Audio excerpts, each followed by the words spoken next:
बिस्मिल्लाहिर्रहमानिर्रहीम, अस्सलाम वालेकुम। तो अब जो है ये हमारा 2014 का क्वेश्चन है। ये हमारे पास पैड वाले क्वेश्चन का आप लोग ये देख सकते हैं, 2014 है, पेपर 4 है। और ये रहा हमारा पैड वाले क्वेश्चन का क्वेश्चन। क्या है? X square upon a square plus y square upon b square is equal to 1, और प्रूफ करना है इस टर्म के बराबर। ठीक है, तो ये सवाल जो है हमने अपना पहले से ही मैं सॉल्व करके बैठा हूँ, क्योंकि सवाल काफ़ी ज़्यादा बड़ा था तो मैं वीडियो के दौरान जो है इसको सॉल्व नहीं कर सकता था। ठीक है, तो अच्छा, अब ये देखें आप, ये सबसे पहले सवाल लिखा, प्रूफ हमें इस चीज़ के बराबर करना है। सॉल्यूशन लिख लेने के बाद हमने सबसे पहले सवाल लिख लिया। अच्छा, अब चूँकि ये इज़ इक्वल टू 1 है तो आप लोगों को पता है कि ये इलिप्स के बराबर होगा, तो हमने पहले ही लिख लिया equation of tangent of ellipse ये होगी। ठीक है, फार्मूला हमने लिखा, P इज़ इक्वल टू, ये पूरी टर्म डिटर्मिनेंट, और ये जो मॉड का साइन होता है ना, जिसे कुछ लोग डिटर्मिनेंट भी कहते हैं। ठीक है, इसके अंदर जो है सबसे ऊपर वाली टर्म आ जाती है न्यूमिनेटर में, न्यूमिनेटर की टर्म आ गई। ठीक है, फिर उसके बाद डिनोमिनेटर के अंदर क्या आ जाता है? एक्स के कोफिशिएंट आ जाते हैं और वाई के कोफिशिएंट आ जाते हैं। ठीक है, तो एक्स का कोफिशिएंट यहाँ पर क्या है? x1 upon a square, x1 upon a square का होल स्क्वायर। वाई के कोफिशिएंट क्या है यहाँ पर? Y upon b, y one upon b का स्क्वायर और इसका होल स्क्वायर। ठीक है, ये हमारा अपना फॉर्मूला है ये। ठीक है, हमने फार्मूला सबसे पहले लिख लिया। अच्छा, अब फार्मूला लिख लेने के बाद जो है अब हमें क्या करना है? अब हमें वैल्यू पुट करनी है at x comma y is equal to 0,0, यानी कि एक्स और वाई की वैल्यू जो है 0 हो जाएगी। तो ये एक्स 0 होगा, ये वाई 0 होगा, तो ये पूरी टर्म ये भी 0, ये पूरी टर्म ये भी 0, ऊपर क्या बचा? -1, ये -1 एज उतार दिया। ठीक है, उसके बाद जो है ये टर्म थी, इसका स्क्वायर हमने खोल दिया, तो ये स्क्वायर खोलने पर ये कुछ ऐसा हो बन गया। अच्छा, अब उसके बाद हमने क्या करा? ये साइन हटेगा तो साइन चेंज हो जाएगा, तो ये माइनस का था प्लस का हो गया। ठीक है, फिर एलसीएम लिया हमने इन दोनों का। एलसीएम ले लेने के बाद जो है यहाँ पर एक्स स्क्वायर बी 4 और ये टर्म बन गई। अच्छा, अब क्या करना है हमें? अब हमें ये करना है कि ये जो ये टर्म है ना, इस टर्म को स्क्वायर से निकाल दें आप लोग, तो ये क्या बन जाएगा? ए स्क्वायर बी स्क्वायर। फिर इस टर्म को आप ऐसे ऊपर लेके चले जाएँ तो ये बन गई जाएगी। ठीक है, बस इसको रूट से हमने हटाया, रूट से हटाने के बाद इसको ऊपर लेके चले गए, बाकी ये टर्म एज इट इज़ यहीं पर ही बच गई। अच्छा, अब हमने क्या करा? फिर हमें पता है कि मैंने अभी आप लोगों को पिछली वीडियो में भी बताया था कि आर जो है बराबर होता है इस चीज़ के, तो स्क्वायर लगा देंगे बोथ पर, तो आर स्क्वायर जो है इस टर्म के बराबर हो जाएगा।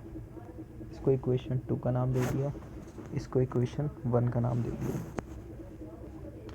अब क्या करा हमने करवा दिया इक्वेशन ऑफ इलिप्स को ए से मल्टीप्लाई। ये हमने क्यों करवाया है? ये जो है इक्वेशन ऑफ इलिप्स है, इसको हमने ए से मल्टीप्लाई क्यों करवाया? ठीक है, तो हमने इसको ए से मल्टीप्लाई क्यों करवाया ये अभी आप लोगों को पता चल जाएगा थोड़ी देर में, लेकिन फ़िलहाल हम लोग पहले इसको मल्टीप्लाई करवा लेते हैं। इसको ए से करवाया, उसको ए से करवाया, ये टर्म बन गई, इसको हमने इक्वेशन 3 दे दिया। ठीक है, अब क्या करा हमने? इक्वेशन 3 और 2 को जो है ना आपस में सब्ट्रैक्ट कर दिया। सब्ट्रैक्ट करने पर ये इक्वेशन 2 है, ये इक्वेशन 3 है, इन दोनों को सब्ट्रैक्ट करा हमने। सब्ट्रैक्ट करने पर हमारे पास ये वैल्यू बनकर आ गई। ठीक है, इस वैल्यू के बन जाने के बाद जो है हमने ये वैल्यू y1 स्क्वायर यहाँ पे लिखी। ठीक है ना। अच्छा, अब हमने क्या करा? यहाँ पर हमने दोबारा से एलसीएम लिया। अच्छा, जब हम लोग एलसीएम लेंगे ना, तो एलसीएम लेने पर ये ए स्क्वायर के नीचे भी जो है ना, यहाँ अच्छा सही है, तो हमने जो है ना ये y1 स्क्वायर ये एजिटिव लिख लिया, ये आपस में कैंसिल आउट हो गए, ये स्क्वायर और ये लिखा इज इक्वल टू ये टर्म आ गई। ठीक है, वाई स्क्वायर दोनों में से हमने कॉमन लिया, कि यहाँ बच गया 1 minus a square upon b square is equal to ये टर्म। ठीक है, अब हमें एलसीएम लेना है। एलसीएम लेंगे, बी स्क्वायर नीचे आ जाएगा, यहाँ पर b square minus a square. ठीक है, अब उसके बाद हमने क्या करा? ये r square minus a square है ना, ये टर्म इधर लेके गए मल्टीप्लाई, ये टर्म इधर लेके गए डिवाइड, तो ये हमारे पास ये एक y1 स्क्वायर की वैल्यू आई है। अच्छा, अब क्या करा हमने? y1 स्क्वायर की वैल्यू को जो है ना इक्वेशन नंबर 2 में पुट कर दी। इक्वेशन नंबर 2 क्या थी? ये रही question number 2, r square is equal to x one square plus y one square. इसके अंदर जो है हमने ये वैल्यू पुट कर दी। वैल्यू को पुट कर लेने के बाद जो है is equal to r square, यहाँ पर जो है ना ये पूरी टर्म जो है ना, ये पूरी यहाँ से यहाँ तक ये पॉजिटिव में तो यहाँ लेके जाएंगे तो ये माइनस में हो जाएगी। ठीक है, पूरी टर्म हम लोग आर स्क्वायर के पास लेके आ गए। X one square is equal to क्या हुआ, सिंपल हुआ है, बस मल्टीप्लिकेशन हुई है। यहाँ पर बी स्क्वायर आर स्क्वायर से मल्टीप्लाई होगा, बी स्क्वायर ए स्क्वायर से मल्टीप्लाई हो गया, और उसके बाद डिवाइड के अंदर ये आ गया B square minus a square आ गया। ये बिल्कुल सिंपल सी मल्टीप्लिकेशन चली है यहाँ पर, इसके अंदर कोई भी जो है ज़्यादा बड़ा काम नहीं हुआ। तो मल्टीप्लिकेशन जब हमने करवा लेंगे तो मल्टीप्लिकेशन करवा लेने के बाद जो है आप फिर इसको एलसीएम ले सकते हैं। एलसीएम लेंगे तो ये टर्म जो है ना आर स्क्वायर से मल्टीप्लाई हो जाएगी। जब ये टर्म आर स्क्वायर से मल्टीप्लाई हो जाएगी तो ये वाली टर्म हमारे पास आ जाएगी और नीचे से भी ये बच जाएगा। तो ये मैंने ये डायरेक्ट स्टेप के अंदर करा है। आप लोग चाहें तो इसको एक और स्टेप के अंदर सॉल्व कर सकते हैं। दोबारा से एक्सप्लेन कर देता हूँ। एलसीएम लेंगे, ये टर्म इससे मल्टीप्लाई हो जाएगी, ये टर्म इससे मल्टीप्लाई हो जाएगी।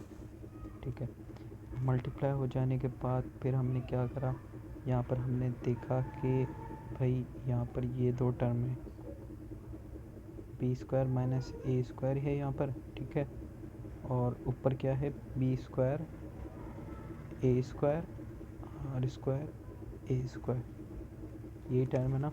और बाकी ये टर्म जो है ये आपस में कैंसिल आउट हो गई। अब बस ये दो टर्म बची हैं हमारे पास। तो ए स्क्वायर हमने कॉमन निकाल लिया, अंदर क्या बच गया, यहाँ पर b square minus r square बच गया और नीचे ये टर्म आ गई। इसके बाद जो है ना हमने x one square and y one square किया, इसको इन इक्वेशन नंबर 1 के अंदर पुट कर दिया। इक्वेशन नंबर 1 जैसा कि अभी हम लोगों ने बनाई थी, ये रही इक्वेशन नंबर 1 हमने बनाई थी। हमने जैसे उस इक्वेशन नंबर 1 के अंदर जो है वैल्यू अपनी पुट कर दी। वैल्यू डालने के बाद ये इस पूरी टर्म रूट के अंदर आ रही है। ठीक है, एलसीएम ले लेंगे और उसके बाद जो है इसको मज़ीद सॉल्व करेंगे। ये आपको दिखा देता हूँ सही से। ठीक है, अच्छा अब क्या करा हम लोगों ने, फिर एलसीएम लिया था हम लोगों ने। एलसीएम लेने के बाद जो है ए स्क्वायर बी स्क्वायर ये पूरी टर्म हमने एडिटिव लिखी, स्क्वायरिंग ऑन बोथ साइड करा। करने से क्या हो गया, ये ए फोर बी फोर हो गया, ये जो है रूट से निकल गया। रूट से निकलने के बाद ये वैल्यू जो है इनके साथ कैंसिल आउट हो गई। ठीक है, और अंदर क्या बच गया, यहाँ पर हमने कॉमन ले लिया, b four minus b square r square है ना। तो इसके अंदर से जो है ना बी स्क्वायर कॉमन आ सकता है, बी स्क्वायर कॉमन ले लिया, अंदर क्या बचा, b square minus r square. इसी तरीके से इसके साथ हमने करा। फिर क्या करा हम लोगों ने, पी स्क्वायर ए स्क्वायर अब बी स्क्वायर बन गया। ठीक है, और यहाँ पर हमारे पास क्या बचा, b four minus b square r square plus a square r square minus a four, ये आपस में मल्टीप्लाई हुआ। तो उसके बाद हम लोगों ने क्या करा, p square is equal to a square b square minus a square, ये टर्म जो है ना ये ऊपर चली गई हमारे पास।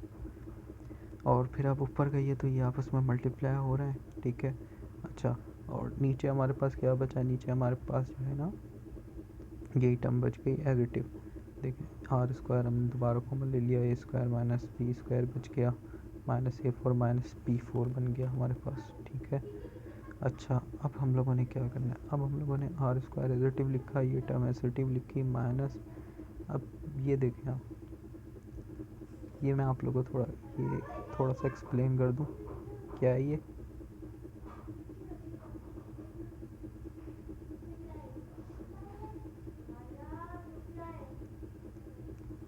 ये फार्मूला देख के आपको याद आया, x square minus y square का फार्मूला, या a square minus b square का formula, a plus b a minus b, यही फार्मूला होता था ना। तो हमने इसी फार्मूले के अंदर इसको खोल दिया। इस फार्मूले के अंदर खोलने के बाद जो है हमने ए square b square minus a square additive रखा, ये एडिटिव रखा। ठीक है, उसके बाद हमने जस्ट क्या जो कैंसिल आउट हो रहे थे, जो मल्टीप्लाई हो रहे थे वो करवा ली हम लोगों ने। हमारे पास ये टर्म बच गई। इस टर्म के बच जाने के बाद जो है ना ये ए स्क्वायर बी स्क्वायर है, डिवाइड के अंदर ये टर्म मौजूद है हमारे पास। ठीक है, रेसिप्रोकल करेंगे, रेसिप्रोकल करने से साइन चेंज हो गई, ये माइनस का हो गया, ये ऊपर चला गया, ये 1/p हो गया। ठीक है, अब क्या अगर हम लोगों ने हर एक के साथ इंडिविजुअली हमने ये टर्म दे दी, ये इंडिविजुअल है। उसके बाद जो है ना हमने ए स्क्वायर से ए स्क्वायर कैंसिल आउट कर दिया और ऐसे हमारा जवाब प्रूफ हो गया।